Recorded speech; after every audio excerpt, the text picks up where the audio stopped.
Hello. Some question. कल question किए थे और आज देखते हैं क्या है क्वेश्चन में। Which of the following method same for a comprehensive and rational solution to the design of reinforced cement concrete structure by considering safety at ultimate loads and serviceability at working loads। देखिए, जब भी question में जब ये दो चीज आपको देखा मिल जाए, देख लिखा हुआ ये, जब भी आपको ये देखा मिल जाए कि serviceability at working load, serviceability मिल जाए, अल्टीमेट लोड्स मिल जाए, सर्विसिबिलिटी चाहिए ही चाहिए।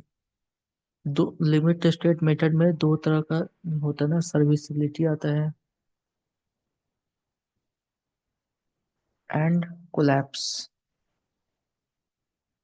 ये क्या है?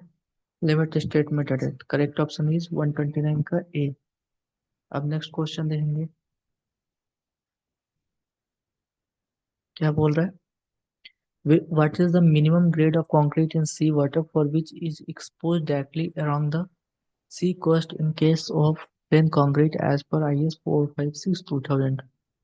तो क्या हो जाएगा इसका आंसर? इसका आंसर, करेक्ट आंसर इज हो जाएगा इस M20। ओके। मिनिमम ग्रेड जो होगा वो क्या होगा? M20 होगा। बताया हुआ है, ये भी कॉन्सेप्ट के साथ बताया हुआ है। नेक्स्ट क्वेश्चन देखेंगे। What is the maximum permissible limit of organic solid present? ये भी देखिए, ये भी पता है कितना होगा इसका भी। इसका सॉल्यूशन हो जाएगा आपको 200 मिलीग्राम पर लीटर। कल के क्लास में भी ये सेम क्वेश्चन आया था। हम्म, क्या बोल रहा है? What is the maximum shear stress for M30 grade of concrete? अब ये इसका एक डाटा है, टेबल है। ठीक है। इसका टेबल है जिसको आपको याद करना पड़ेगा, है ना? याद करना है इसका। तो ये M15 से स्टार्ट होता है, जो कि M15 से M15, M20, M25। जब आप डिजाइन करोगे तो ये लगता है उधर टाउ सी मैक्स जिसको बोलते हैं। क्या होता है बताता हूँ। M35 और M40। तो M15 के लिए जो होगा वो कितना हो जाएगा? वो हो जाएगा 2.5, 2.8, 3.1, 3.7, 3.5 होगा पहले, 3.5, 3.7 एंड लास्ट इज 4। अब देखिए ये क्या है। As per I what is the maximum shear stress for M30 grade of concrete? देखिए ये क्या है बच्चों? ये है टाउ मैक्स। टाउ मैक्स, है ना? हम क्या करते हैं जब हम सी स्ट्रेंथ निकालते हैं ना, तो उसमें क्या होता है कि हम सी स्ट्रेंथ का जो ये होता है ना, टाउसी निकालते हैं। ठीक है। तो टाउसी जो है, टाउसी क्या होगा कि टाउसी टाउसी जो है टाउ मैक्स से ज्यादा नहीं होना चाहिए। ये जो है ज्यादा नहीं हो जाना चाहिए। टाउसी जो है टाउ मैक्स से ज्यादा नहीं होना चाहिए। ठीक है। अगर हो रहा है तो फिर क्या करेंगे हम लोग? हम लोग जो है सो डेप्थ में चेंजेस करेंगे उसका। ठीक है। तो ये चेक है। टाउसी जब हम निकालेंगे, टाउसी का क्या फॉर्मूला होता है सीयर स्ट्रेंथ में देखेंगे। ठीक है। तो अभी आपको क्या करना है, ये डाटा याद करना है। M15 का 2.5, M20 का 2.8, 25 का 3.1, 30 का 3.5, फिर 3.7 एंड 4.0। ठीक है। तो ये चीजें हैं, ये आपको याद करना ही पड़ेगा, इसमें कोई उपाय नहीं। ठीक है। ठीक है। नेक्स्ट देखते हैं।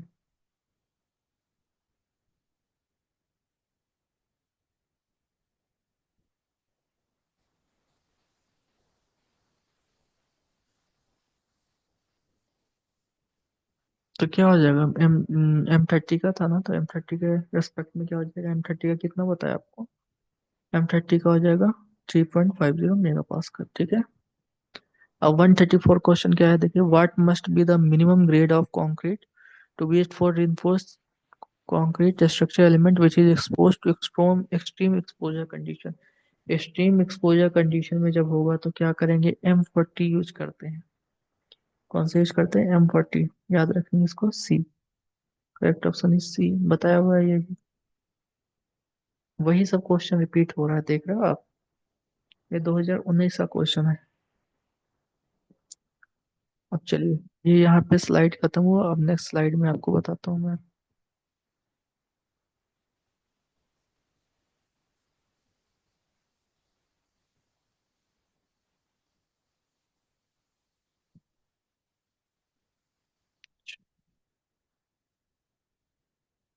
अब बताइए, if D and N are the effective depth and depth of a neutral axis respectively of singly reinforced beam, then lever arm of the beam is, क्या हो जाएगा?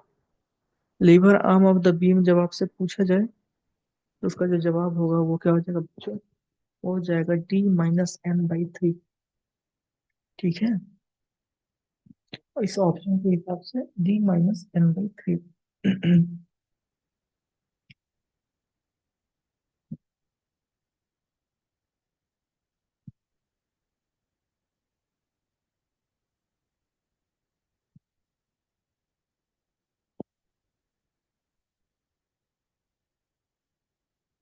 लीवर आर्म क्या होता है बता रहा हूँ।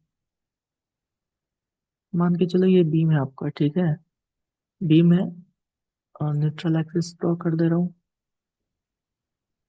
ये न्यूट्रल एक्सिस है, ठीक है। स्ट्रेस का डायग्राम बताया था आपको, स्ट्रेस का डायग्राम कुछ ऐसा होता है। अगर डब्ल्यू एस में केस देखें, ऐसा होता है, यहाँ पे रेनफोर्समेंट लगा हुआ है, रेनफोर्समेंट है, ठीक है। अब क्या होगा कि जो टोटल फोर्स होगा इसके सीजी पे, सीमेंट में जो सीमेंट वाले साइड पे इसके सीजी में फोर्स लगेगा जिसको हम बोलते हैं C1। और यहाँ पे जो फोर्स लगता है जिसको क्या बोलेंगे T। अब इनके बीच का जो डिस्टेंस होता है ना, दैट इज लीवर आर्म, ठीक है।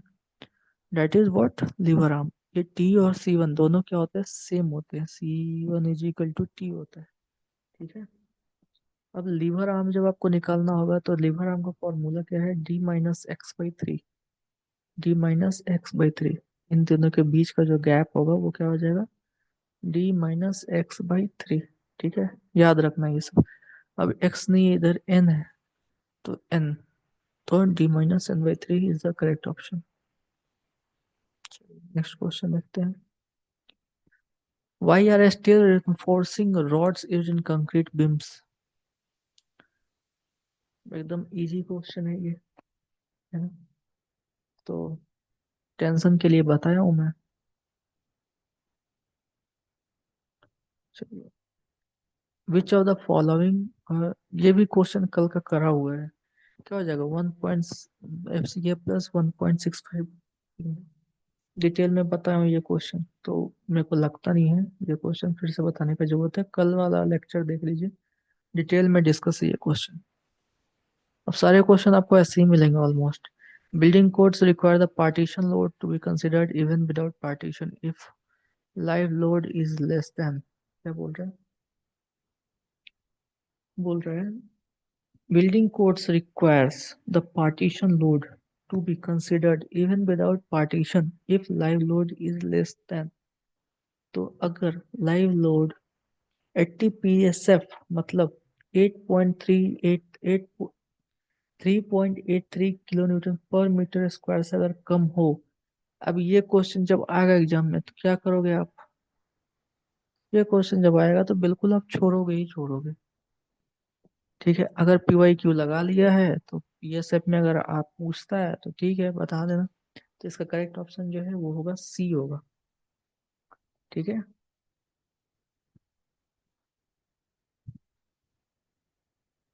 Correct option is C, PSF।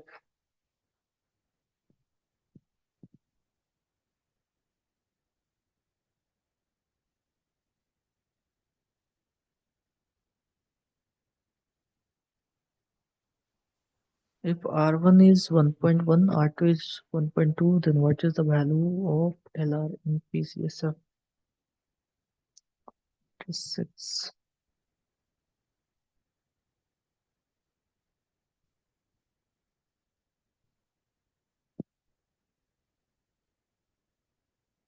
LR का जो फॉर्मूला तो होता है वो होता है एलआर इज इक्वल टू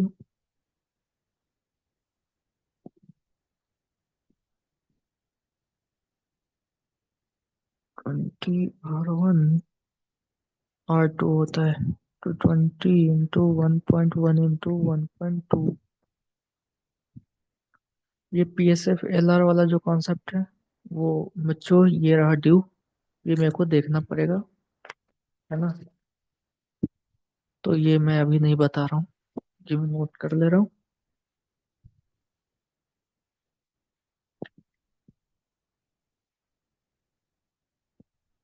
ये मैं आपको बताऊंगा कल या जब भी जब टाइम मिलेगा मेरे को, ये चैप्टर कंप्लीट होने से पहले बता दूंगा। चलिए नेक्स्ट क्वेश्चन पे चलते हैं। ये कब क्वेश्चन है? 2017 का क्वेश्चन। ओके।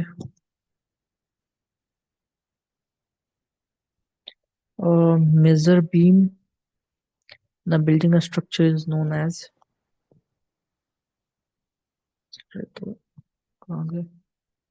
हम्म, क्या बोल रहा है? A major beam in the building structure is known as, तो क्या हो जाएगा? सारे तो मेजर ही स्ट्रक्चर है, गर्डर हो गया, फ्लोर बीम हो गया, मेन बीम हो गया, सारे important he, all the above. अब क्या है देखिए, M15 कॉन्क्रीट यूज फॉर, कल बताया हुआ मुझे क्वेश्चन, किसके यूज करते हैं M15?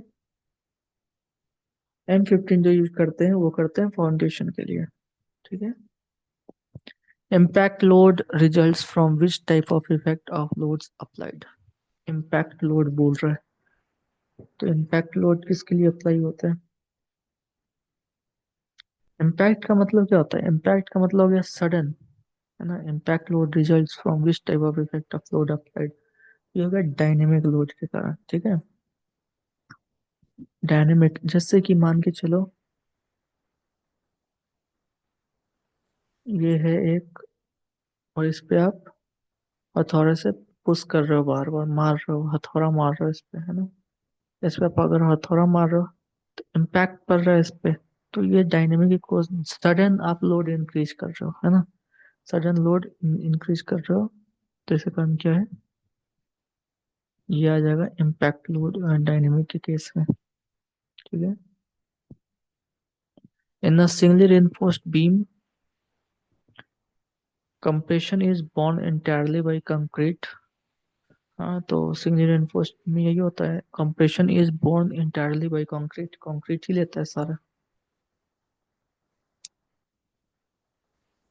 अच्छा और पढ़ लेते हैं, steel possesses initial stresses when embedded in concrete, अच्छा। Plane section transverse to the center line of the beam before bending remains plane after bending, तो देखिए और इसमें जो करेक्ट ऑप्शन है ना वो ये तो है, इंटायरली बाई कंक्रीट, ऐसा नहीं है कि सिर्फ कंक्रीट, थोड़ा बहुत स्टील भी लेता है, लेकिन स्टील ऐसा तो है कंप्रेशन ले सकता है, वो ऐसा नहीं है कि नहीं ले सकता, लेकिन हमारा मोटो स्टील का कंप्रेशन बियर करने के लिए नहीं लगाते हैं, है ना। लेकिन इसमें जो करेक्ट ऑप्शन है वो क्या है? Plane section transverse to the centre line of the beam before bending remains plane after bending, यह एजम्पशन है, तो एजम्पशन है तो एजम्पशन तो भाई, तो ये सही होगा ना, तो ठीक है, तो C option is correct. 97, in how many types can RCC be classified into, तो कितने टाइप्स में क्लासीफाई कर सकते हो आप आरसीसी को? आरसीसी को आप क्लासीफाई 2 टाइप्स में कर सकते हो, है ना। एक प्री कास्ट कंक्रीट, एक कास्ट इनसाइड कंक्रीट, है ना। प्री कास्ट क्या होता है? प्री कास्ट वो होता है कि आप पहले किसी साइट पे जाओ, बीम को प्रीकास्ट कर लिए और फिर लाके उसको असेंबल कर दिए साइट पे, है ना। होता है वो, ऐसा भी होता है। और एक तो आप साइट पे लाके करते, साइट पे आप जो काम करते हो वो क्या है? कास्ट इन साइट कंक्रीट होता है वो। चलिए नेक्स्ट देखते हैं।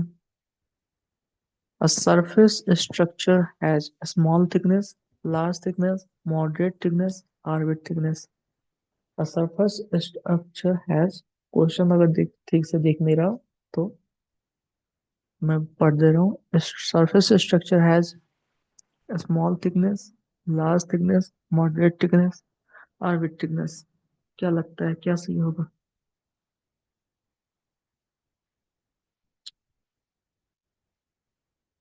देखिए, कुछ बता रहा हूँ, नोट करना चाहो कर लो। देखिए, different types of surface structure क्या होता है? सरफेस स्ट्रक्चर का डिफरेंट टाइप्स बता रहा हूँ।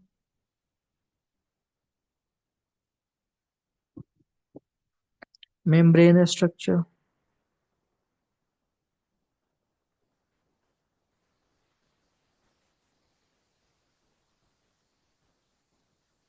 Plate structure,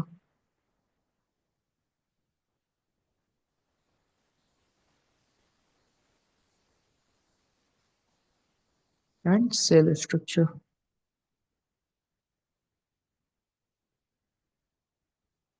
these are the types of surface structure. ठीक है। अब क्या है कि सरफेस स्ट्रक्चर क्या करता है? सरफेस स्ट्रक्चर का जो है लोड है वो किस पे बियर, वो अपना सारा लोड ट्रांसफर करता है बीम पे कर देगा, है ना, कॉलम पे कर देगा।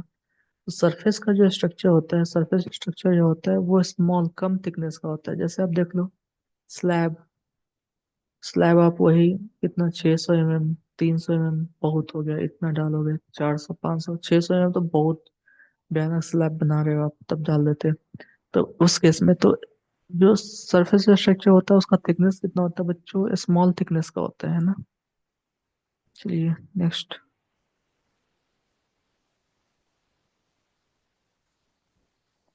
क्या बोल रहा है? The net area of round bars to resist the tension is the area of cross section at. तो उसका करेक्ट आंसर जो हो जाएगा वो हो जाएगा B, that is root of the thread. मतलब क्या है? जैसे मान के चलो ये स्टील है,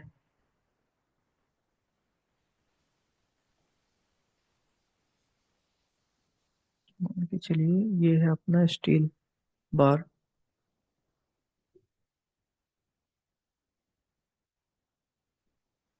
ठीक है। और इसको साइड ऐसे देखते हैं, ये मान के चलो स्टील बार है। ठीक है। अब ऊपर से तो इसका थ्रेडिंग रहता है, ऊपर में क्या रहता है? थ्रेडिंग रहता है, ऊपर में थ्रेडिंग रहता है।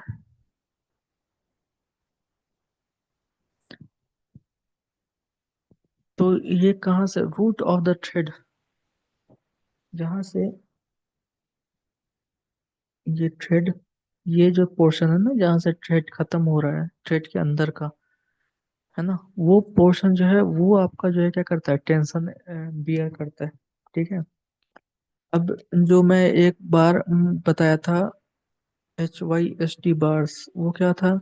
ऐसे ही था, ऊपर में क्या किया था, अंदर में डक्टिलिटी प्रोवाइड कर दिया था, ऊपर में इसके ऊपर में स्ट्रेंथ ज्यादा दिया था ऊपर में, और अंदर में क्या था? डक्टाइल ज्यादा था। तो वो क्या दोनों चीज बियर कर ले रहा था। माइल्ड स्टील का भी ड्रॉबैक जो था वो फुलफिल कर दे रहा था, और ये TMT, सॉरी, HYSD बार्स का जो है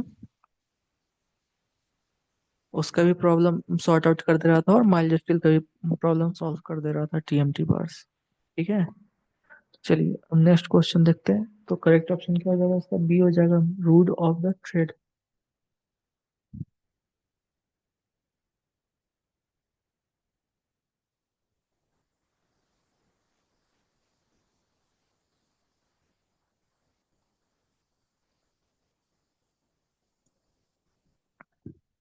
ये पता ही है, इलास्टिसिटी ऑफ कंक्रीट क्या होता है, बताया हुआ है 1000 बार। डेड लोड कंप्राइजेज ऑफ, ये भी पता है, ये भी क्वेश्चन करा हुआ है, परमानेंटली अटैच्ड लोड्स, है ना। ये सब बताया हुआ है, ये सब क्वेश्चन आप देखो खुद से करने का कोशिश करो, ये सब क्वेश्चन मैं कराया हूँ। परमानेंटली अटैच्ड लोड्स जो होता है वो क्या हो जाता है? डेड लोड हो जाता है। देखिए ये भी क्वेश्चन करा हुआ है, स्ट्रेन का वो कंक्रीट कितना हो जाता है ये? Which are the following true regarding stress strain curve of concrete, है ना। तो इसका करेक्ट आंसर क्या हो जाएगा? इसका करेक्ट आंसर हो जाएगा parabolic up to 0.02 strain 002 strain value and then straight line up to a failure. ठीक है, चलिए ये क्वेश्चन थोड़ा अलग है। देखिए,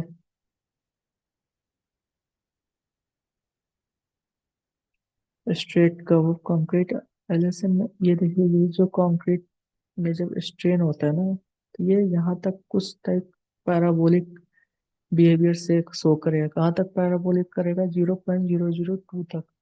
ठीक है, इतना स्ट्रेन जब तक आएगा तब। और 0.0035 पे तो हम मानते हैं कि बस खत्म कहानी, फेल कर गया 0.0035 तक। तो पैराबोलिक बिहेवियर आपका 0.002 तक ही शो करता है, उसके बाद क्या हो जाता है? वो स्ट्रेट हो जाता है। ओके, तो correct option is C, parabolic up to 0.002 strain value and then straight line up to failure. तो जब तक फेल करेगा तब तक क्या हो जाएगा? वो स्ट्रेट लाइन शो करेगा। नेक्स्ट क्वेश्चन क्या बोल रहा है? 108 क्वेश्चन बोल रहा है, विच of the following statement is true? तो पहले देखिए, impact loads are equal to sum of the magnitude of the loads actually caused and magnitude of the loads that had been dead loads। तो देखिए, impact load में क्या बताया था मैं अभी अभी बताया हूँ, डायनेमिक लोडिंग होता है। मतलब आप किसी चीज पे आप हथौड़े से मारे तो वो सडन लोड आ रहा है उस पे, है ना, तो वो इम्पैक्ट लोड से, डेड लोड उसमें ऐड नहीं होता है ना। आपने हथौड़े से जो उस पे खट से मारा तुरंत, that is the impact loads. अब क्या है दूसरा? Impact loads are equal to the difference between एवं मेंशन्ड एंटिटीज। हाँ, तो जो डेड लोड है, और अगर आप दोनों को सम करके है दिया लिखे हुए हो तो नहीं, जो आप इम्पैक्ट कर रहे हो सिर्फ वही वही इम्पैक्ट, जो आप उस पे स्ट्राइक कर रहे हो ना थोड़े से, है ना, और थोड़े से जो स्ट्राइक कर रहे हो that is the impact load, है ना। तो डेड लोड और इम्पैक्ट लोड माइनस कर दोगे तो वही आ जाएगा। टोटल लोड में से डेड लोड माइनस कर दो, दैट इज इम्पैक्ट लोड। क्या बोल रहे हो? What will be the value of reduction factor R1 of if the value of AT is given to be 500 feet square?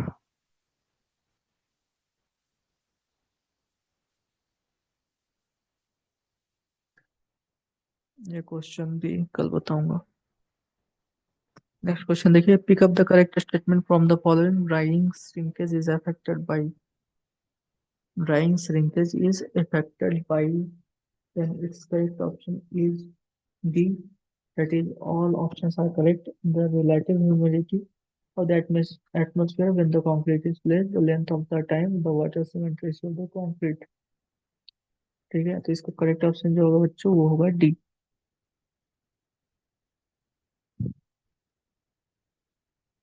Concrete shrinkage कल मेरे को थ्योरी क्लास लेना होगा, तो कंक्रीट श्रिंकेज भी बताऊंगा कल। कंक्रीट श्रिंकेज में कोई याद नहीं है, मैं बताया नहीं बताया, एक बार फिर से देख लूंगा मैं। तो इसका ऑप्शन तो ऐसे डी होता है, बट अगर मैं नहीं बताया होगा तो मैं एक बार फिर से कंक्रीट श्रिंकेज बता दूंगा ये, नहीं बताया हूँ। Horizontal construction joints in concrete wall are generally provided at horizontal,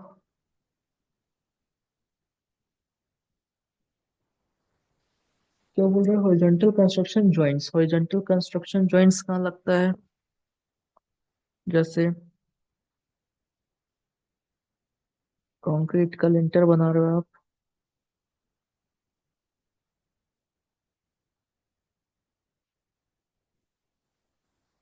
ये विंडो है, यहाँ पे आप लिंटर बना दिए, ठीक है, कंक्रीट लिंटर। तो यहीं पे तो आप हॉरिजॉन्टल जॉइंट्स दे रहे हो, है ना। तो ये हो गया सॉफिट लेवल, या फिर आप यहाँ पे दे रहे हो, तो ये सब क्या है? Soffit level, floor level, horizontal joint सब जगह तो लगता है। तो फिर ठीक है, all the options are correct. चलिए लास्ट क्वेश्चन देखेंगे आज का, the maximum thickness of concrete floor of a cement warehouse is. जहाँ पे आप सीमेंट रखोगे उसका मैक्सिमम थिकनेस कितना होगा? That is 25 centimetre. Maximum thickness of a concrete floor of a cement warehouse. Cement warehouse का जो maximum thickness होता है वो कितना होता है कंक्रीट का? That is 25 centimetre. चलो बच्चों, आज इतना ही क्लास पे खत्म कर रहे हैं, है ना? आई होप आपने एंजॉय करा होगा क्लास। ये देखो, क्वेश्चन कुछ भी नया नहीं है, ऐसा कि नया पूछ दे रहा है। कुछ क्वेश्चंस नया पूछा है, जैसे ये क्वेश्चन भी है तो ये थोड़ा नया है, ठीक है? तो ये क्या है, इंफॉर्मेशन रिलेटेड क्वेश्चन है। ये सब क्वेश्चन क्या है कि ये सब चीज आपको, इसमें वो क्या दिमाग लगा देगा।